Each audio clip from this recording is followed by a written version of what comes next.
Salut à tous les amis, j'espère que vous allez bien. Aujourd'hui on se retrouve avec Fred FMC, on a pas mal de sujets à aborder. On va aborder les mouvements à risque. On va aborder aussi, vous avez bien vu la miniature, le physique d'Islam Makhachev. Enfin, tout ça, on va en discuter. Je lance le générique Fred et on démarre. Yeah. Let's go. Go the hardest. I bring the pain. Go hard.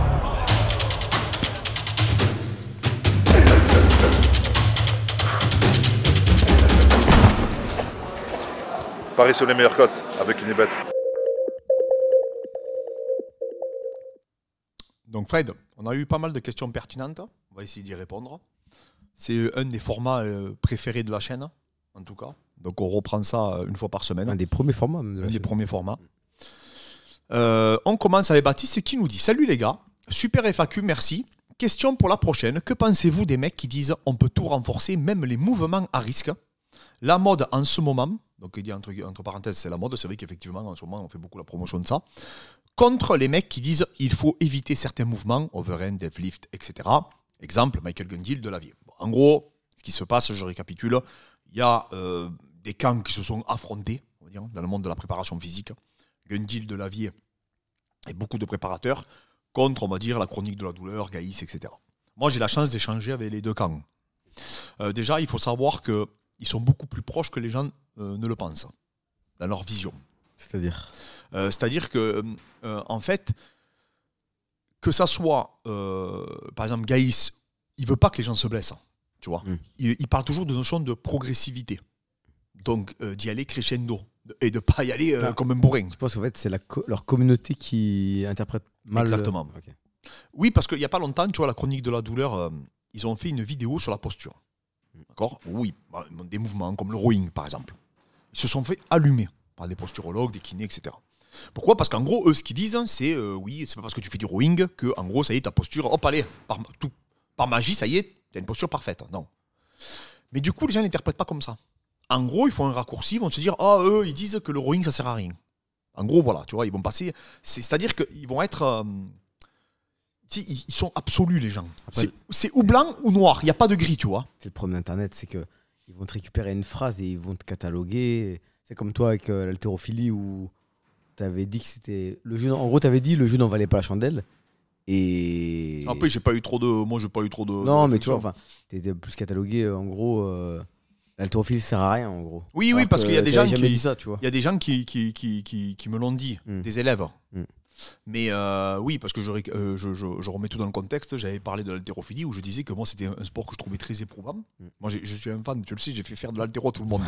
Donc mais je fais mon mea culpa, je pense que je me suis trompé. Voilà. Mais j'avais pas d'outils de mesure, c'est-à-dire que non seulement je ne savais pas les utiliser, et j'avais pas d'outils pour avoir un feedback. Donc quand je faisais de l'haltérophilie, pour moi je progressais. Je veux dire, je gagnais en vitesse, je gagnais en réactivité, je gagnais en coordination, enfin bref, tout ce qu'on m'a appris à travers ces disciplines. Malheureusement, quand on a commencé à avoir des outils pour mesurer nos performances et les patterns de mouvement qu'on retrouvait dans le spécifique, on s'est rendu compte qu'on ne progressait pas et même qu'on régressait sur certains mouvements. Donc est-ce que l'haltérophilie, c'est un sport qui peut être utile ? Bien entendu. Est-ce que c'est un super sport ? Moi j'adore, je suis fan de l'haltérophilie. Maintenant, est-ce que c'est le sport que je vais utiliser principalement pour développer ma puissance ? La réponse est non. Voilà. C'était juste ça en fait. Ce qu'il y a, c'est que quelque chose de nuancé, quelqu'un va le récupérer, il va dire il est contre l'haltérophilie, tu vois. C'est ça la nuance. Et bien là, c'est un peu ce qui se passe. Pareil, c'est-à-dire que les gens, on oppose des camps. On oppose des camps, on va dire le soulevé de terre de rond contre ceux qui n'aiment pas le soulevé de terre de rond. En gros, c'est ça. Le problème, c'est quand tu écoutes Stuart McGill, donc on va dire ce que Gundil, sur qui il se base, et la source du coup de la chronique de la douleur, par exemple, Sullivan, moi j'écoute les deux. Ils sont beaucoup plus proches que les gens ne le pensent. Leur source à eux, sur qui ils s'appuient, je te parle. Ouais. En gros, les gens, ils les opposent, mais en réalité, je dirais pas qu'ils ont la même finalité, mais presque, tu vois. Bien sûr, le problème, c'est que si tu commences à dire... Le seul inconvénient que j'ai, moi, avec le soulevé de terre de rond, il est très simple. C'est que, déjà, je sais pas d'où c'est sorti, pourquoi ça a pris une telle place dans le monde du fit game, d'un coup que c'est parti comme ça dans ce débat. Je ne comprends pas, parce qu'à aucun moment, par exemple, Gaïs, à aucun moment, il dit c'est le meilleur mouvement de la planète.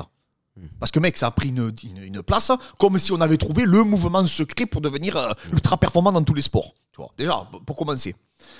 Et en fait, lui, ce qu'il dit, c'est qu'il faut aller de façon progressive. Le plus gros problème qu'il y a, et on le sait parce qu'on est préparateur depuis des années, c'est que c'est très difficile de gérer les gens. C'est-à-dire que si tu commences à leur dire un exemple très simple pour que ça soit facile à comprendre. Si je commence à vous dire, vous pouvez tourner sans protection, mais de façon progressive et intelligente. Léger, light. Light. Mais tu peux y compter qu'il y a des mecs qui vont tourner sans protection, ils vont dire, ah, Marco, il a dit qu'on peut tourner sans protection. Ils vont se cartonner. Ouais. Pourquoi ? Parce que c'est très difficile de se gérer. Il n'y a pas tout le monde qui a une autodiscipline. Et on ne se rend pas compte, mais on a quand même peut-être une petite influence sur notre communauté et sur ce que les gens vont dire. Hein. Et tu vois par exemple quelqu'un comme Gundil ou Delavier qui ne font pas forcément beaucoup de vues, mais ils ont une influence qui est énorme sur le monde du fitness. Et des fois, je me dis, vaut mieux être trop prévenir comme il fait Michael. Ouais, tu vois, parce que beaucoup de gens reprochent à Michael de faire de la kinésiophobie. Ouais. Tu vois, c'est ça ? Ouais, ça. Ouais. Moi, je comprends la nuance, hein. Je peux la comprendre. Moi, ce qu'il dit, la chronique de la douleur, c'est très pertinent. Et je te dis franchement, j'aime beaucoup son contenu. C'est des gens intelligents. Hein. Là, on a affaire qu'à des gens intelligents. Ne crois pas qu'il y a un mec qui se cache là, qui comprend rien. Ils comprennent tous. Ce qu'il y a, c'est que voilà, ils sont en opposition et qu'il n'y a plus de discussion entre eux. Mais ce que je veux dire par là, c'est que lui, il est capable de le comprendre et de traiter le message. Et derrière, de se faire une programmation adaptée. Et d'optimiser pour essayer d'atteindre ses objectifs. Mais quelqu'un de lambda, il y a de fortes probabilités que lui, le mec qui fasse du soulevé de terre de rond tranquille, il se dit c'est bon, j'ai rien. Il pense que la douleur est en corrélation avec la traumatologie, alors que c'est pas du tout le cas. Et après, derrière, le mec, il peut se péter. Mais il peut se péter aussi sur autre chose. Hein. Ouais. C'est un exemple. Tu vois ce que je veux dire ? Ouais. Donc en fait, moi, c'est plus ça qui me dérange. C'est plus dans la communauté que je trouve qu'il faut faire attention quand on leur parle. Il faut mettre toujours, il faut mettre des pincettes. Il faut prendre tout avec les pincettes. C'est-à-dire dire, voilà, vous pouvez faire du sparring.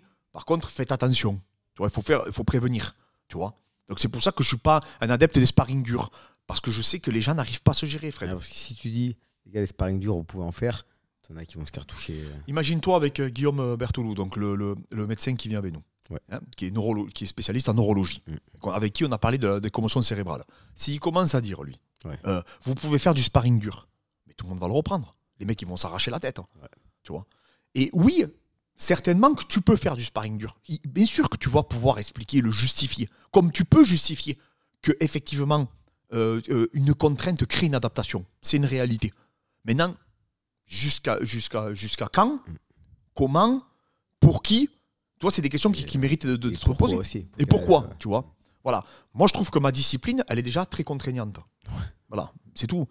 J'ai été blessé au dos à plusieurs reprises. Y a un mec qui peut me dire, ouais, mais t'es blessé au dos parce que tu fais pas de soulevé de terre de Rome. Mon ami, je fais de la lutte, j'ai le corps, il est totalement tordu. J'ai pas besoin qu'on me fasse des examens pour comprendre. Tout à l'heure, t'as vu qu'on a lutté. Fred, j'ai pas besoin de faire des examens pour savoir que quand tu me tords la tête, c'est pas bon pour mes cervicales. J'ai mal là, tu vois. Ouais. Donc j'ai pas besoin que... C'est comme me taper la tête contre les murs, j'ai pas besoin d'une étude pour savoir que ça va me poser des problèmes. Le problème, c'est qu'on se limite au bout d'un moment quand on dit contrainte égale adaptation. Pourquoi ? Parce qu'effectivement, tu vas taper contre un lampadaire. Le mec, il va te dire, oui, moi je sens plus rien. Moi je connais des mecs qui tapent sur des lampadaires avec les tibias. Ils sentent plus rien. Hein. Ils ont 45 ans, ils sentent rien, ils peuvent taper. Mais est-ce que tu vas dire à tout le monde de le faire, tu vois ? Parce que c'est bon pour la santé. Voilà. Donc en fait, il faut aussi comprendre que moi je comprends les deux courants. Comme je dis, la préparation physique, c'est pas noir, c'est pas blanc, c'est tout en gris la préparation physique. Tout est justifiable en préparation physique. La technique à proprement parler, j'en parle souvent avec Yaïs de ça, la technique à proprement parler, c'est juste légiférer dans des compétitions comme la force athlétique ou l'haltérophilie. Hein, rien ne t'empêcherait de faire n'importe quoi avec ta barre, en réalité, dans la préparation physique. Tu peux tout justifier. On voit Franck Bosch, il fait des mouvements de ouf, tu vois, mais il arrive à les justifier. Voilà. Si toi, tu trouves un intérêt et que derrière, tu as des outils de mesure pour le mesurer, le quantifier et l'analyser, là, à partir de là, je trouve que c'est pertinent. Donc, oui, en ce moment, effectivement, c'est peut-être la mode, mais ne croyez pas qu'ils sont si opposés que ça et c'est que des personnes intelligentes. Pour échanger avec eux en off, je vous le dis, ils ont de la réflexion. Maintenant, c'est vrai qu'effectivement, il y en a qui n'ont pas le même âge. Moi, plus je vieillis, plus je ne te cache pas que je fais de plus en plus attention. Effectivement, je suis quasiment sûr que peut-être que je fais de la kinésiophobie. Oui, c'est possible, je te dis franchement. Mais c'est pas grave. Tu vois, je préfère peut-être avoir un peu peur, tu vois. Mais après, je suis d'accord, hein. Le biopsychosocial, tu vois, je suis entièrement d'accord avec ça. C'est une incidence, je sais plus quand c'est que j'y ai écrit d'ailleurs, on en parlait de l'adhésion, les croyances et tout, c'est une incidence, mais je pense même que c'est le plus important en réalité, dans la prépa. Donc voilà, j'espère que ça répondra à ta question. Comme je te dis, si tu arrives toujours à nuancer, à mettre de la réflexion et pas y aller comme un bourrin, ben moi je vois pas d'inconvénient réellement à des mouvements. Voilà, c'est ma posture. Alors, première PIMA qui nous dit: Fred, j'ai l'impression que plus on s'y penche, plus on s'y perd. On ne commence rien par débordement. Je ne sais pas si vous voyez où je veux en venir. En tant que simple petit gars lambda, sans grand moyen, qui veut maximiser ses chances dans tous les domaines, nutrition, sparring, prévention, blessure, récupération mentale, etc. Alors, ce qu'il veut dire, en fait, par ce message, pourquoi je l'ai sélectionné, c'est qu'en gros, il dit plus on avance, plus on apprend, et plus on s'y perd. Ouais, mais c'est partout. Ouais. Bienvenue dans notre monde. Ah ouais, c'est ça. Mais ça pour tout. Hein, dans le MMA, pareil. Hein. Ah oui, parce que tu vois, on va trouver un système. Ouais. Et après, là, tu me montres le contre du système que tu m'as montré il y a 2 mois. Ouais. Et tout à l'heure, je t'ai dit, mais Fred, tu m'as dit qu'avec ce système-là, c'était bon. Ouais. Et à la fois, tu me dis, c'est quoi le contre système? Et je te dis, je sais pas. Et du coup, bah, il y a encore. Tu as toujours des inconnus. Hein. C'est en fait, le sport évolue, ouais. La vision évolue, les études évoluent. Et en fait, effectivement, moi, plus j'apprends, sincèrement, plus j'ai l'impression que j'en sais de moins en moins. Bon. Gundil, il dit un truc très intéressant. Il image très très bien. Il dit, pour parler de la recherche, il dit les mecs cherchent autour d'un lampadaire. Donc il dit, un chercheur, il cherche autour d'un lampadaire, où c'est éclairé du coup. Oui, mais dans la rue. Et plus tu vois. Voilà. Et après, le mec, il vient, il dit, qu'est-ce que vous faites? Je cherche. Je vais vous aider. Donc il cherche. Mais il cherche qu'autour du lampadaire. Ouais. Mais la rue, il pourrait chercher dans toute la rue. C'est ça la recherche, en fait. Métaphore, exactement. Et en fait, c'est ça, tous les champs de compétences et toute la documentation que tu vas pouvoir lire dans n'importe quel domaine, ça évolue, c'est des postures, c'est des sensibilités. Voilà, après, en général, effectivement... Mais dans tout, hein, après, il y a un socle dans toutes les sciences, tu as un socle de départ, on va dire, qui est établi. Bien sûr, des trucs qui sont actés, quoi. Ouais. Mais après, c'est vrai que plus t'en sais, moins t'en... Enfin, oui, t'as l'impression que moins t'en sais, en fait. Ouais, c'est ça. Et nous, on le voit même techniquement. Hein. Le MMA évolue, le sport évolue, la préparation mentale évolue, tout évolue. Et c'est pour ça que je vous dis, c'est jamais... Aujourd'hui, je pense qu'il faut plus utiliser des outils. Et il faut utiliser des outils. Donc, ça rejoint encore ce que je disais à Gaïs. Je crois que je te dis, on en a parlé hier. C'est Geek and Fit, hein, okay. Gaïs, parce que maintenant, il a mis son vrai prénom. J'espère que je prononce bien, parce que moi, les noms et les prénoms. Et du coup, je disais la croyance et l'adhésion. On parlait de ça, tu vois. Et ça, c'est quelque chose d'extrêmement important. Bon, peut-être même le plus important. Tu peux pas le... Voilà. Déjà, de croire en ce que tu fais, c'est déjà énorme, tu vois. Voilà. Parce que si tu peux faire le meilleur programme de la planète, hein, si le mec, il croit pas en ton projet et en ce que tu lui as fait, bon. Il le fera pas. Ou il le fera à 10%. Ouais. C'est tout. Donc, limite, entre guillemets, c'est pas bon ce que je veux dire, mais un mauvais un programme médiocre auquel tu crois, qu'un très bon programme auquel tu n'y crois pas. Ah oui, parce que tu le feras pas de toute manière, tu l'appliqueras pas. C'est pas compliqué, hein. Donc voilà.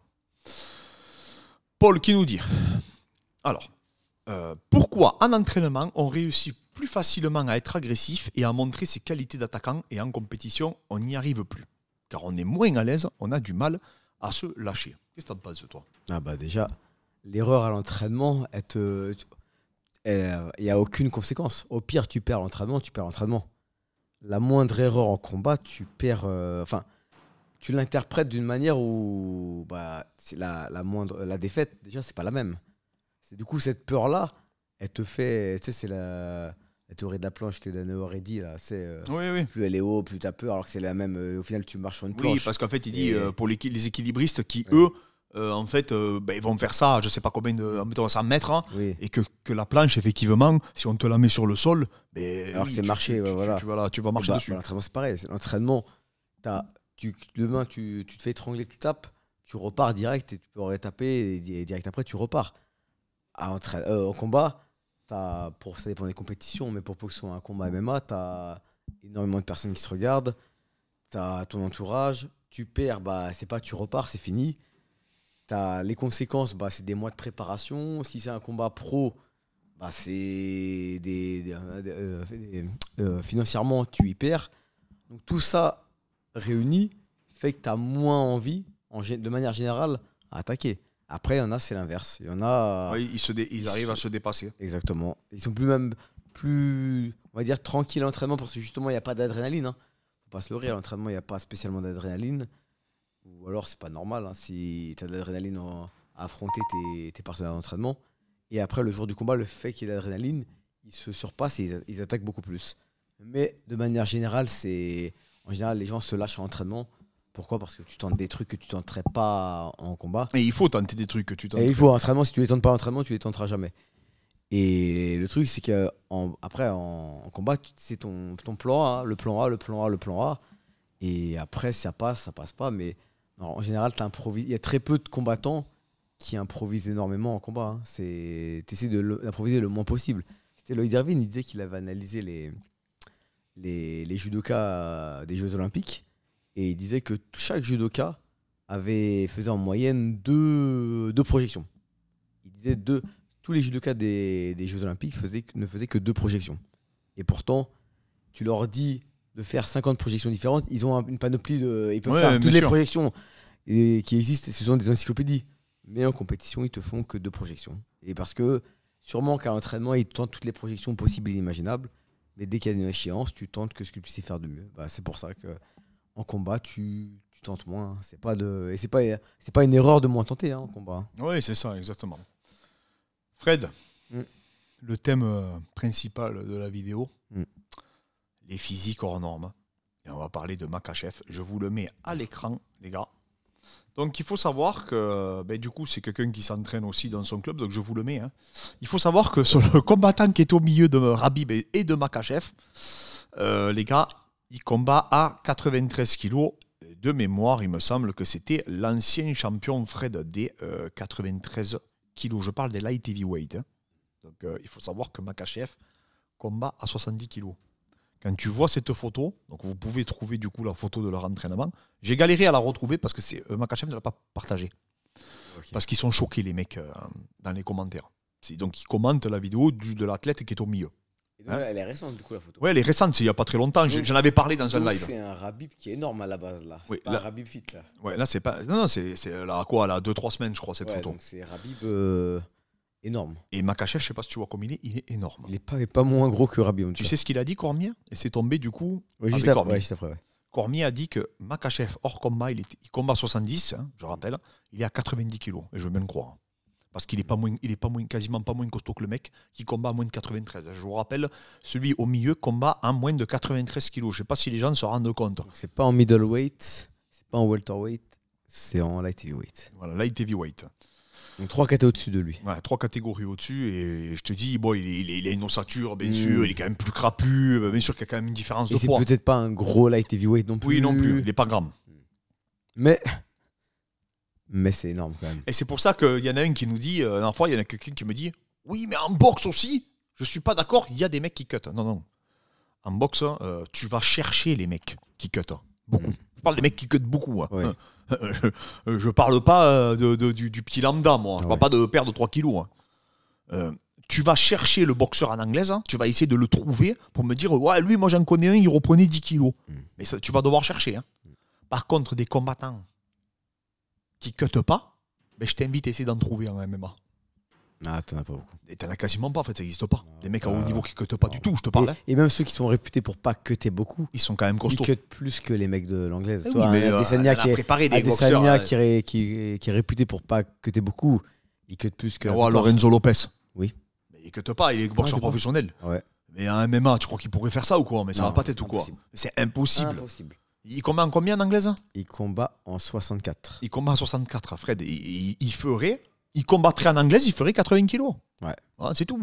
Et Lorenzo fait combien hors combat ? 70 peut-être ? 78. Bon, ben voilà. Et parce qu'il ne faut pas confondre combien tu pèses hors combat avec le cutting. Ça n'a strictement rien à voir. Hein. Cédric Doumbé, par exemple, il est lourd hors combat. Mais il ne cut pas beaucoup. Oui, parce qu'il fait un il bon perd régime, le poids avant. Donc, il n'est pas très gros dans la cage. Il ne faut pas confondre les mecs qui cut. Donc, par exemple, un Khamzat Chimaev, un Khabib et un Makhachev, eux, ils cut énormément. Et le poids hors combat, ça n'a strictement rien à voir. Et effectivement, dans les sports de percussion, On n'a pas cette. Moi, je te le dis, j'ai connu le cutting quand je suis arrivé dans le MMA. Ah, c'est vrai. Pourtant, je suis issu de la boxe. Ouais. Je connaissais quasi. Les mecs perdaient un petit peu de poids. Tu Non, vois, mais c'est pas dans la pas culture du de tout de la boxe. culture. Alors qu'au judo et en lutte, mais mec, les mecs, ils perdaient je sais pas combien. D'ailleurs, t'as je sais pas combien de mecs qui sont morts dans ces disciplines. Oui, bien sûr. Ouais. Tu vois, de prévention. Rustam, mais tu lui dis qu'il t'explique à l'époque. Rustam, il a fait un malaise. Enfin, il a fait plusieurs malaises. Et le mec de son prof à l'époque, c'est l'époque URSS, hein, Ouais. il lui avait mis un seau d'eau, il l'avait remis dans le sauna. Hein. Et Et quand tu vois- il avait 15 ans. Hein. Parce qu'il y en a un qui me disait oui, mais Ney, il cut beaucoup, Garcia, il cut. mais- Mec. Non, il cut beaucoup pour la boxe, pour des boxeurs. Ouais. Et allez voir dans Pour des quel boxeurs. état. Allez voir juste les pesées par curiosité. Vous mettez les pesées de Khabib, vous mettez les pesées de Cyborg. Dans quel état ils sont. Makachev. Ils se font porter, Fred. Comment il s'appelle qui est à peu près dans. Qui combat en 61 kilos, Sterling. Non, mais Sterling, Regarde. il était à. Sterling, il combattait à 61 kilos. Là, année et tout, il combattait en 63, il me semble. Là. Et ils sont plus petits que Sterling. Sterling, c'est pas Et- compliqué. Je crois que je l'ai la vidéo est sur la chaîne. Hein. Je crois que 2 jours après, il pesait déjà 80 kilos. Ouais. Donc il avait repris quasiment 20 kilos, le mec. Voilà. C'est incroyable. Et pareil, des Paulo Costa, c'est pas vrai, t'en as pas. Hein. Ah, En boxe, tu vois pas ça. Hein. Tu vois pas des mecs qui vont Ah. arriver ou des Pereira. Alors Pereira, il y en a qui peuvent me dire oui, mais Pereira, il est issu de la boxe. Non. Pereira, il est issu du Brésil. Ouais. Et c'est totalement différent. C'est-à-dire qu'au Brésil, c'est quasiment la nation où on cut le plus. Avec de fou là. C'est des malades, les Brésiliens. Et je vous rappelle que ça fait des années que Pereira se prépare avec des combattants de MMA. Mais ça fait des années, en fait, qu'il s'entraîne déjà avec des mecs qui font du Avec MMA. les frères Nogueira et tout. Hein, Mais ouais. oui, et eux, c'est des que Oui. les Brésiliens, mais c'est même pas la peine. La Brésilien Top Team à Ouais. l'époque, hein, mais c'était n'importe quoi. Ouais, je le vois. Hein, quand je Paolo vais au Brésil et Filho. tout, là, c'est un truc de fou. Hein. Comment ils cut tous, mais. Tu m'avais dit, celui qui avait affronté Oumar Nurmagomedov, tu m'avais dit, il était énorme. Ah, Ronnie Barcelos, pas là. Et là, alors là, là. Il combat en 61. Je peux pas croire que j'ai combattu en 61 quand je le vois. C'est pas possible. Je peux pas. Non, Je peux mais pas croire. Les gens ne se C'est- rendent pas compte. Il est énorme.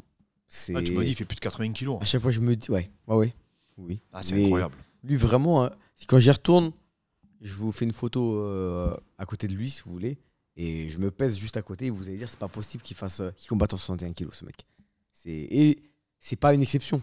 Ouais, non, mais C'est ils ça, le sont pire, tous- c'est un mec, il est costaud, quoi. Mais c'est pas, c'est pas le plus costaud, tu vois. Ouais, voilà. Et moi, je te dis, et là vraiment, c'est la goutte d'eau un peu. Enfin, c'est pour ça que je trouve que tu peux pas mieux l'illustrer. Et Ouais. maintenant que Cormier a témoigné que Makachev était à 90 kilos, mais mec, je te dis, c'est le plus gros 70 kilos peut-être actuellement, hein, Makachev. Ouais, large. Par rapport à un Saroukian, par rapport à un Ah De oui, Bronx. par rapport à un Gamrot et tout. Parce que Gamrot est de Bronx. Et c'est des ils ont 66, hein. été à 66, voilà. Lui, jamais de la vie, il peut aller à Ah, 66. il peut pas. Mais tu le vois, il est énorme, le mec. Mm. Et ça, alors en boxe, il y a des boxeurs, effectivement, que j'ai connus, qui avaient une mauvaise hygiène de vie et qui étaient très lourds hors compétition. Ça, c'est vrai, c'est une réalité, ça existe. Hein. Mais c'est, comme je te dis, c'est pas des mecs qui cutaient énormément, qui reprenaient beaucoup de poids. Alors oui, il y en a eu quelques-uns, hein. Tu peux en trouver. Mais en MMA, c'est pas quelques-uns. En MMA, à haut niveau, c'est tout le monde. Ouais. Tu vois, c'est tout le monde qui reprend entre, on va dire, 7 et 10 kilos, quoi. De toute façon, tu le vois. C'est quand tu vois un comment il s'appelle, un Canelo qui est champion dans 4-5 catégories différentes, même si les KT sont beaucoup plus. Oui. C'est exactement. En MMA, c'est très rare ça. Oui, mais parce que déjà, en MMA, je te dis, ils cutent trop, les mecs, Ouais. donc c'est pas possible. Exactement. Tu Le vois, KT, elle est- c'est juste impossible, quoi. Tu vois. Ah ouais. Et ils ont cette culture. Et après, il y a aussi le contexte, il y a des cultures, tu vois, Mm. parce que c'est effectivement, si tu es en Russie et que, tu vois, tu es habitué à t'entraîner où il n'y a que des lutteurs, ben, peut-être qu'effectivement, ce boxeur-là, comme il a grandi, qu'à l'école, il n'y a que des lutteurs, mais quand il doit perdre le poids, qu'est-ce qu'il fait? Mais il va se poser des questions. Ouais. Nous, on prépare des boxeurs pros, comme Marlon Brun ou Lorenzo Lopez, mais ils sont venus pour perdre le poids avec nous parce qu'ils savent qu'on a l'expérience du MMA. Et le MMA, c'est connu pour ça. Pareil, Dictou m'avait envoyé un message pour sa perte de poids. Je l'avais aidé. J'avais partagé d'ailleurs la vidéo. Et il m'avait dit, ah, t'es trop fort et tout et tout. Mais c'était à côté du MMA. Ouais. C'était de la rigolade, Ah ouais, tu vois. c'est vrai. Ils n'ont pas Mais- cette culture-là. Et c'est parce qu'en fait, c'est vrai qu'effectivement, ils n'ont pas cette culture de la perte de poids excessive, tu vois. Tu vois, un Gervonta Davis, il perd pas tant que Non, ça. ils perdent. Après, je te dis, bien sûr qu'ils aiment la vie, tu vois. Ouais, Donc, bien sûr. sûr qu'après, ils sont lourds hors compète. Mm. Mais c'est pas des mecs qui cut Non. plus que ça, quoi. Tu vois. Ils Alors font un peu de corde, un peu de tennisation. alors que Fred, tous les lutteurs, sans exception, ils sont énormes. Tu le vois, Holloway, enfin tous, ils sont creusés quand ils sortent des saunas et tout. bah, Enfin, tu sais, un truc de faut fou. limite hein. les porter. Regarde Manon Fiorot et tout. Ah oui, bah, Manon, elle est costaud. Hein. Ah ouais. Attends, et Harrison, tu crois qu'elle n'est pas costaud Ken hein. Harrison. C'est pareil. Ouais. Comme je vous dis, et moi je me rappelle, je crois que c'était Cyborg qui avait pleuré non pendant son cutting carrément. Ouais, ça. Effectivement. José Aldo, en fait, tous ces Ouais. mecs. Le MMA, c'est vraiment. Et c'est un fléau, hein. Attention, on ne le justifie pas. Non, on dit pas que Mais, c'est bien de le faire. Et en plus de ça, comme je vous dis, eux, l'équipe Nurmagomedov, ils sont connus pour ça. Hein. Ils sont connus pour combattre vraiment dans des catégories qui ne sont pas du tout les leurs. Ouais. Parce qu'ils ont ce cursus de judoka, de samboïste, de lutteur. Ils avaient été critiqués d'ailleurs pour ça, en disant qu'ils ne combattent pas dans leur vraie catégorie. Oui, il y en a beaucoup qui les ont attaqués. Ouais. Ouais. Ils les ont beaucoup attaqués, surtout parce que Rabib n'a jamais voulu monter. C'est surtout Oui, ça. ouais, ça. Si Makachev monte, il enlèvera toutes les critiques. Ouais. Parce que là, il va effectivement, il n'aura pas un avantage physique sur Léon Edwards, faut pas rêver. Hein. Ah, Ou sur Kamaru Usman. Non. Là, il affronte des mecs, c'est pareil, c'est des titans physiquement. Ah ouais. Faut pas rêver. Oui. Un Sean Brady, il est beaucoup plus costaud que Makachev, tu ouais. vois. Donc non, pour le coup, là, et c'est vrai que ça a fait, du coup, en Russie, j'ai regardé les commentaires parce que tu peux les traduire. Hein. Et les gens, ils avaient des réactions de malades. Hein. Ouais. Ils disaient, mais c'est qui le light heavyweight sur la photo, tu vois. Et quand Cormier, du coup, est venu valider ça, parce que j'aurais pas dit quand même 90 kilos, non plus. parce qu'il est quand même propre, tu vois. C'est ça qui me bluffe le plus. Ouais, ce qui était contre De Bronx à Abu Dhabi, il était énorme. Il était Il énorme. était écorché hein, quand même. Ah, il était énorme. Non, contre à Abu Dhabi, il était énorme. Ah ouais. Et- C'est je crois que c'était le Makachev le plus costaud qu'on ait eu. Oui, le plus, oui, c'était à Abu Dhabi, Ouais. effectivement. Non, mais je pense que c'est le 70 kilos le plus physique de la Ouais. catégorie. Tu penses qu'il a combien le jour J en combat Je sais pas, franchement. Maintenant qu'ils ont un peu plus de temps pour se recharger. 80, ouais. Ah, plus que ça. Hein. C'est quand même plus, ouais. Ah oui, je pense que oui. Hein. Je pense qu'il a 83. Hein, peut-être. Ah ouais, quand même. Ou 84. Hein. Ah, c'est quand il met la main dessus, c'est chaud. Ah ouais. Ah non, mais là, c'est des. Ouais, je pense qu'il doit pas être loin. Hein. Ah, c'est vrai que cette image, elle est ouf. Parce qu'en plus. C'était Tito Ortiz aussi à l'époque, il s'était pesé, je sais pas combien de poids il avait repris, c'était incroyable. Ah ouais C'était incroyable. Elle a été connue cette photo. Ah, mais c'est énorme. Parce que, en plus, Rabib, c'est le Rabib retraite, tu vois, donc qui est énorme. Ah ouais. C'est pas le Rabib fit. Et là, dans la photo, limite, il paraît le même poids que Makachev. Non, mais je te dis, c'est Cormier qui a dit qu'il était extrêmement lourd, quoi. Et Cormier, il le sait. Hein, Ah ben, je veux dire, ça c'est pour le coup, c'est quelque chose qui. Ça c'est quelque chose que voilà, hein, tu peux pas le nier. Hein. Alors Antoine qui nous dit, pour parler de l'haltéro, si on regarde les athlètes de NFL qui sont parmi les athlètes les plus forts et complets, ils font beaucoup d'haltérophilie. Il y a pas mal de données qui affirment que les qualités de l'haltéro se transfèrent très bien dans les autres sports, force, explosivité, mobilité et équilibre. Donc en vrai, c'est vraiment sous-coté. Même si pour ma part, je suis personnellement pas très fan de la discipline pour avoir de très longs segments, etc. Alors ça, c'est un message. En fait, déjà, tu t'aperçois que les données ne sont pas aussi... quand tu regardes toutes les études qui ont été faites sur l'haltérophilie, c'est pas aussi clair que ça pour le transfert sur les disciplines, déjà pour commencer.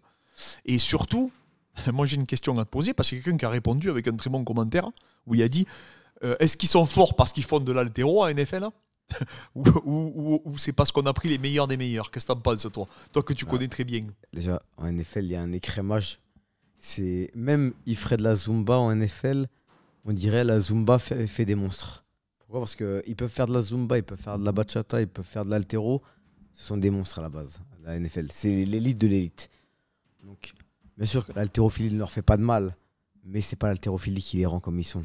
Non, mais... Et poursuivre beaucoup les entraînements de la NFL, il n'y a pas tant d'haltérophilie que ça. non, c'est très plus, peu. c'est plus du développé couché, c'est des... Ouais, des mouvements semi-techniques issus du powerlifting. Voilà, mais haltérophilie pure, très peu. Hein. Franchement, oui, c'est vrai, je suis les d'accord. overhead squat et clean and jerk et tout, franchement, pour suivre les entraînements de NFL, j'ai pas de mémoire. Oui, moi je suis aussi dans les programmations, c'est pas ce qui ressort le plus, effectivement. Et même ils en feraient, franchement. Ben, on a eu un prépa, on en a eu 2 prépas qui étaient du coup pas en NFL mais sur le cursus universitaire. Ouais.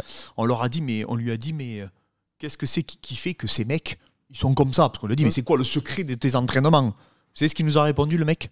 La génétique. Ah oui, c'est l'écrémage. Hein, il a dit, les mecs, il y en a, ils font des pompes, 3 petits squats et 4 tractions. Il m'a dit, ils te sortent des trucs. Tu sais, quand ils leur font faire les tests là, de saut, les mecs, ils arrivent. Youssef, hein. Oui, ouais, voilà. On avait un mec, il arrive, il fume, pas de prépa, pas d'altéro, tout ce que tu veux. On avait nous, on se tuait d'altéro, on faisait tout ce qu'il fallait. Hein, on se tuait. Je faisais faire l'haltérophilie à tout le monde. Il est arrivé, on lui a mis des box de CrossFit. Je sais plus combien on avait mesuré, il avait battu le record. Il a battu le record de la salle. Il est arrivé, boum, hop, il a sauté. Comme ça. Mais qui fume et tout, il s'entraîne même pas. Mais là-bas, en NFL, on te sélectionne, c'est comme les jeunes rugbyman qu'on a eu ici. Oui. On te sélectionne. Je parle des centres c'est pas des centres de formation comme en France, mais eux, c'est tout un cursus universitaire. À la draft, après. Si tu cours pas vite, c'était Thierry Blancon, un de mes pairs à l'INSEP, donc, qui a écrit un livre avec Fred Aubert, donc c'est 2 très grands préparateurs physiques français. Il disait, si la petite fée n'est pas passée sur ton berceau quand tu étais petit, oublie, c'est pas pour toi le sprint, tous ces trucs-là. Oublie, tu peux faire tout ce que tu veux, les squats que tu veux, tout ce que tu veux. Si c'est pas passé, c'est pas passé. Moi, je peux faire ce que je veux, squatter comme un malade. Je cours à côté du Usain Bolt, il peut manger pendant qu'il court, parler à quelqu'un et jouer sur un iPad qui courira plus vite que moi. Tu vois. Et c'est pas l'haltérophilie qui va te faire quoi que ce soit. Non, et en fait, c'est le vivier des meilleurs athlètes au monde. Je pense sincèrement que c'est le plus mauvais exemple qu'on peut prendre pour justifier une discipline. C'est la NFL. Parce que pareil, à l'époque, il y avait un mec qui avait dit, il faut faire de l'échelle de coordination. Regarde la NFL, c'est des tueurs. Mec, je voyais des fois, ils faisaient de l'échelle de coordination. C'était la première fois qu'ils faisaient ça de leur vie, les mecs. Donc avec des genres de cerceaux. C'était pas une échelle, c'était des cerceaux. Mais les mecs, mais Fred, nous on le fait. On peut s'entraîner. Tu nous laisses 1 an nous entraîner dans les cerceaux. On fait pas ce qu'ils font eux au bout de 3 coups. Tellement ils sont organisés, coordonnés. C'est inexplicable. C'est les meilleurs des meilleurs. Les meilleurs des meilleurs. Et dans une discipline où tu es obligé de te coordonner. T'as un mec qui te pousse, tu cours, t'as la pression, tu te retournes, tu dois choper un ballon avec 2 doigts, bam, tu dois repartir. Là, c'est même pas une question d'échelle d'agilité ou quoi. C'est l'écrémage, les gars. C'est tout. Y a pas de... C'est un écrémage qui est au fur et à mesure. Et après, c'est sûr qu'effectivement... voilà, je parle souvent d'Abdoul quand je dis... tu sais, Abdoul, nous, on n'a jamais mesuré une force à l'instant T comme Abdoul. Abdoul n'a jamais fait de cycle de force de sa vie. Voilà, je t'ai répondu. C'est pas grâce à nous, hein. C'est que le mec, voilà. Sa RFD, c'est quasiment la plus haute qu'on n'a jamais évaluée chez un individu. Qu'est-ce que tu veux dire en ça? Mais parce que génétiquement, c'est des monstres. Il fait vous avez vu déjà, vous l'avez déjà vu quand, je crois que c'est au Naga ou au championnat de France, Abdoul il fait un saut périlleux sur la tête. Sur la tête, sans les mains. C'est-à-dire qu'il se rattrape sur son crâne, il ratterrit sur ses jambes. Essayez de le faire. Vas-y, tu t'amuses chez toi, tu te muscles le cou comme tu veux pendant 1 an et tu essayes de faire ça. Tu finis paralysé dans un hôpital. Mais parce que voilà, et c'est des mecs comme ça, comme Baki, j'expliquais, je vous ai fait une analyse physique de Baki. C'est des individus, oui, l'entraînement a optimisé, oui, l'entraînement leur a permis d'évoluer, effectivement, mais ils ont à la base une génétique qui est exceptionnelle. C'est tout. Ils sont au-dessus de la moyenne. Ça s'arrête là. Comme un Doumbé, tu peux t'entraîner comme tu veux, tu ne frapperas pas aussi fort que lui. Il frappe extrêmement fort. Ngannou, pareil. Ngannou, il n'a pas besoin de faire de l'haltéro, il n'a pas besoin de faire de la muscu. C'est un mec qui est plus fort que 99% de la population. Sans s'entraîner. Sans s'entraîner. Et tu pourras même t'entraîner, tu ne rivaliseras pas avec sa frappe. C'est comme ça. Mais pas quoi. J'ai eu à l'époque, quand j'étais à l'INSEP, j'avais eu une conférence sur le dopage. Et la meuf, le premier truc qu'elle nous dit, c'est qu'elle nous dit que la vie est injuste. Il y a des gens, ils sont dopés naturellement. Dopés naturellement, ouais, c'est vrai. Mansour Banaoui, il a un cardio, t'as jamais vu ça. Et il s'entraînait pas plus que les gens qu'on connaît. Tu fais une prise de sang de testo de 10 personnes, tu auras 10 taux différents. C'est... Donc voilà. Donc oui, est-ce que l'haltérophilie, les outils, pas l'haltérophilie, les outils, on va parler d'outils en général, ça permet d'optimiser? Bien sûr que oui. Mais c'est pas ça qu'a fait que tous les mecs en NFL ou en NBA ou quoi, c'était Flo qui nous disait qu'elle avait vu l'échauffement en NBA. Ouais. Il a été choqué. Ouais, il disait, j'ai jamais vu des mecs aussi rapides pour la taille qu'ils font et tout. Ouais. Il dit, c'est incroyable. Mais c'est normal. Tu sais ce que c'est d'arriver à jouer je crois que je crois que j'avais vu un reportage, je disais que c'était le sport le plus dur. Le NBA, c'est le truc qui sélectionne le plus au monde. Tout sport confondu. Parce que t'as pas beaucoup de joueurs. Toi, encore en NFL, t'as quand même... ces équipes où ils sont 70, en NBA, ils sont 12. Enfin, c'est 5 joueurs plus 5 remplaçants. Et en fait, je crois qu'ils sont 12 ou 13, ou même une quinzaine maximum. T'imagines hein? Et Tony Parker, j'ai vu une interview il y a pas longtemps, il disait qu'ils sont 500 NBA. Et tous les ans, tu as 70 nouveaux joueurs. Donc, tu en as 70 qui dégagent et 70 qui rentrent. Parce que tu as la draft. Donc, tu as une 70, moyenne. c'est rien du tout. Tu as une moyenne de 3 ans. La moyenne, c'est 2 à 3 ans, il disait. Donc, durée 10 ou 15 ans, il dit c'est rare. Il dit c'est très rare. Tu as 70 joueurs sur 500 joueurs qui rentrent. Donc, tu en as presque un cinquième, allez, on va dire un dixième qui sort. Hein, tous les ans. Ouais, non, mais je sais. Non, mais apparemment, c'est hyper sélectif. Ah, hein. C'est incroyable. Ah ouais. Donc voilà, les amis, la FAQ est terminée. N'hésitez pas à nous poser des questions pour la prochaine FAQ. On se fera un plaisir de vous répondre. Et je trouve que c'est des sujets passionnants, en tout cas. On ne s'arrêterait pas. Ouais, grave. En tout cas, voilà. Merci beaucoup à tous pour votre soutien et votre force. Et on se dit à demain, les amis.